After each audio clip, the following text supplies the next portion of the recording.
अस्सलाम वालेकुम everyone, welcome to the codeless programming YouTube channel. जैसा कि लास्ट वीडियो में हम लोगों ने स्ट्रक्चर्स के बारे में डिस्कस किया था, आज की इस वीडियो में हम लोग देखेंगे कि reference variable C plus plus के अंदर क्या होते हैं और ये किस तरह से रेफरेंस वेरिएबल क्रिएट किए जाते हैं। तो चलिए स्टार्ट करते हैं। A reference variable is a reference to an existing variable and it is created with the address operator. जो रेफरेंस वेरिएबल होता है वो क्रिएट होता है किसी भी एग्जिस्टिंग वेरिएबल का, यानी कि जो रेफरेंस वेरिएबल क्रिएट होगा वो उस वेरिएबल का क्रिएट होगा जो पहले से ही क्या करता हो, एग्जिस्ट करता हो।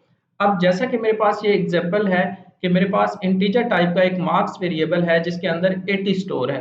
अब क्या है कि मैं इसका अगर रेफरेंस वेरिएबल क्रिएट करना चाहता हूँ तो सबसे पहले मैं इसकी जो है डेटा टाइप सेम रखूंगा, यानी कि जो मैंने अब इसका जो रेफरेंस वेरिएबल क्रिएट करना है उसकी डेटा टाइप सेम होगी।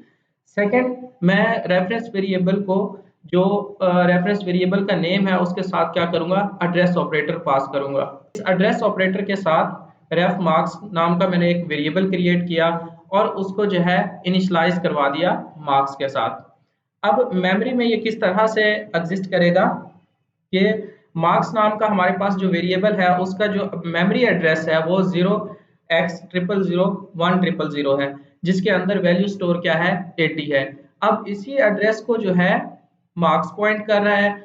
जो हमने इसका रेफरेंस वेरिएबल बनाया था मार्क्स का, वो भी क्या कर रहा है, इस सेम एड्रेस को पॉइंट कर रहा है। यानी कि अब क्या है कि मार्क्स अगर 80 को एक्सेस कर सकता है तो जो रेफ मार्क्स है वो भी इस 80 को एक्सेस कर सकता है, क्योंकि ये दोनों सेम मेमोरी लोकेशन को पॉइंट कर रहे हैं। अब अगर हम लोग रेफ मार्क्स के अंदर वैल्यू चेंज करेंगे तो वो ऑटोमेटिकली मार्क्स के अंदर भी चेंज होगी, क्योंकि अगर हम यहाँ पे इस 80 की वैल्यू 90 करते हैं तो जब हम लोग मार्क्स को प्रिंट करवाएंगे या रेफ मार्क्स को प्रिंट करवाएंगे, दोनों की वैल्यू क्या हो जाएगी, 90 हो जाएगी। तो चलिए कोड ब्लॉक के अंदर हम लोग देखते हैं कि किस तरह से ये रेफरेंस वेरिएबल क्रिएट करते हैं और फिर हम उसमें वैल्यू को चेंज करके भी देखेंगे। तो यहाँ पे मैं इंटीजर टाइप एक मार्क्स वेरिएबल डिक्लेयर कर रहा हूँ जिसके अंदर 80 स्टोर है।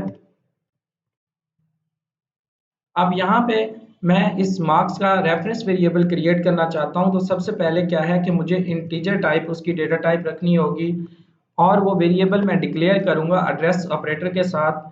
और मैं जस्ट यहाँ पे कोई भी नाम जो है आप रख सकते हैं। मैं यहाँ पे रेफ मार्क्स उसका नेम रख रहा हूँ वेरिएबल का एंड उसको जो है इनिशियलाइज करवा रहा हूँ मार्क्स।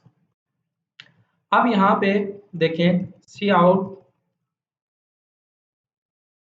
हम यहाँ पे बता देते हैं कि ये वैल्यू जो है मार्क्स की है वो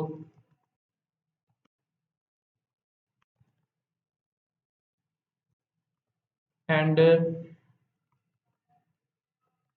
वैल्यू ऑफ रेफ मार्क्स।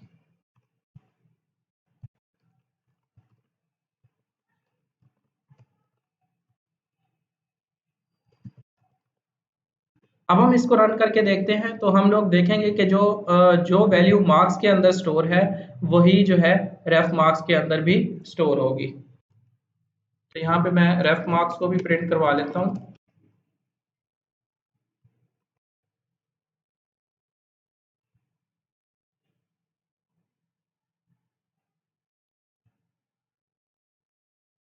यहाँ पे देखें value of marks 80, value of ref marks 80।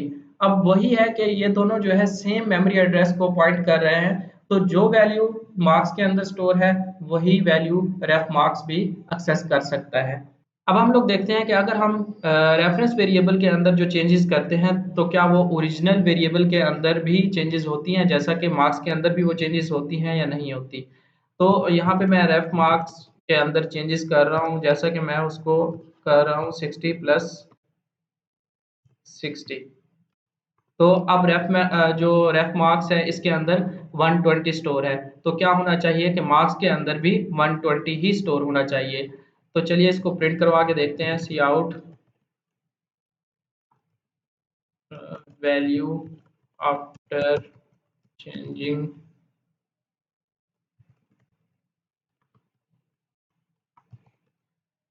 और यहाँ पे है लाइन चेंज,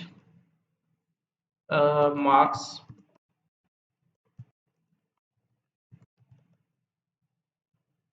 और रेफ मार्क्स। इसको रन करके देखते हैं।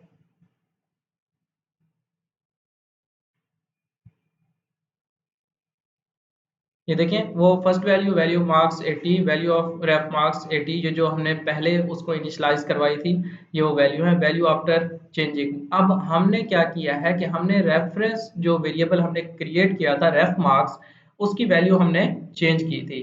यहाँ पे ये देखें कि रेफ मार्क्स को हमने 60 प्लस 60 यानी कि 120 इनिशियलाइज करवाया। तो वो क्या हुआ कि ये दोनों वेरिएबल्स के अंदर वही वैल्यू सेम आ रही है, 120 120। जैसा कि हमने स्लाइड्स में डिस्कस किया था कि अगर हम रेफरेंस वेरिएबल में कोई भी चेंजिंग करेंगे तो वो ओरिजिनल वेरिएबल में भी चेंजिंग होंगी, क्योंकि ये दोनों सेम मेमोरी एड्रेस को ही पॉइंट कर रहे हैं।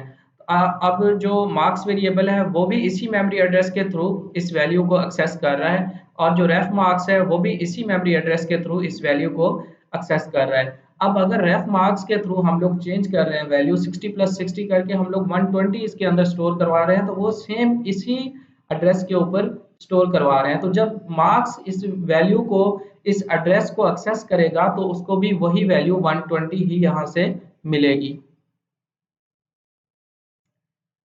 तो उम्मीद करता हूँ आज की इस वीडियो में आपका जो रेफरेंस वेरिएबल का कॉन्सेप्ट है वो क्लियर हुआ होगा। अगर वीडियो अच्छी लगी हो तो वीडियो को लाइक करें, चैनल को सब्सक्राइब करें और बेल आइकन को जरूर प्रेस करें ताकि हर नई आने वाली वीडियो का नोटिफिकेशन आपको मिल सके। तो आज के लिए इतना ही, मिलते हैं नेक्स्ट वीडियो में। अल्लाह हाफिज।